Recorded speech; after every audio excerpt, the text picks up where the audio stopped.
Madam Speaker, I rise today to speak about an abomination, and I vow to speak about it every week until this Congress and this administration does something more than offer lip service.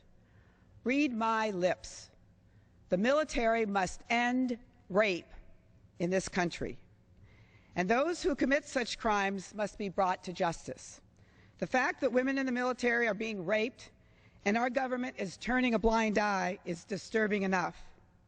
Even worse, it is not our enemies abroad who are committing these horrific crimes.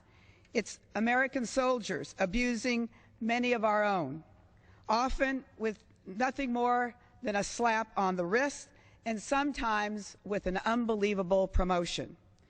We have a military culture that condones and in some cases rewards this type of abusive and violent behavior against female soldiers, who are now more likely to be raped by fellow soldiers than killed by enemy fire. This is a national disgrace, and the longer it goes unaddressed, Congress becomes an accomplice in these crimes. You know, we in Congress do something really well. We hold hearings, and then we do nothing. Congress has held 18 hearings in the last 16 years on this issue, and nothing has changed. The Department of Defense estimates that over 19,000 service members were raped or sexually assaulted in 2010. But due to fear of retribution and a failure to prosecute these crimes, only 13.5% were reported. These are Department of Defense figures. 19,000 soldiers raped in the military every year. So beginning today, I'm going to tell these women's stories on the House floor, and I'm going to keep telling them until something is done about it. Earlier this year, 17 servicemen, 15 of them women, filed a lawsuit against the federal government accusing the Pentagon of ignoring their own cases of sexual assault. Today I want to tell you about one of those, Technical Sergeant Mary Gallagher. She deployed to Iraq in 2009 as a member of the Air National Guard. Her allegations are as follows. Now, I'm warning you, some of the language is graphic. On November 5th, 2009, while she was deployed in Iraq, a co-worker offered her a ride home to her living quarters. When she accepted, instead of driving her home, he drove her to a remote area and tried to kiss her. Technical Sergeant Gallagher threatened to report him. He became angry and verbally assaulted her. She reported the incident to command, but they claimed that they could do nothing about it. On November 7th, the co-worker began to stalk Technical Sergeant Gallagher. He tried to break into her room, claiming she didn't know what she was missing.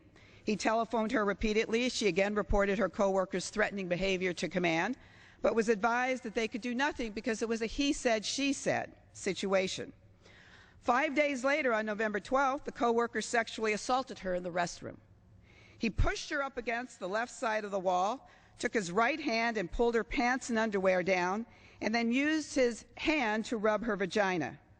He simultaneously ground his penis against her and talked about how much he was enjoying the assault. Technical Sergeant Gallagher described the incident this way to NBC. "I thought he was going to kill me that night.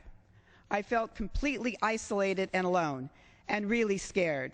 Here I was in the middle of a foreign country, in the middle of a war."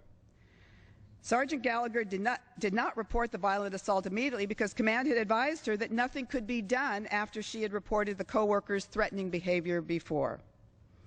2 weeks later, when she was asked for more details of the events on November 5th and 7th, at that point reported the violent assault. Command's only response was to reassign the assailant and order him to refrain from any contact with her. She was then lectured by the base chaplain, who claimed that 96% of sexual assaults on women occur when drinking is involved. Technical Sergeant Gallagher had not been drinking during any of the assaults. This is a harrowing story, and it's one of 19,000 that must be heard. Technical Sergeant Gallagher fought for us. It's now time for us to fight for her. I yield back.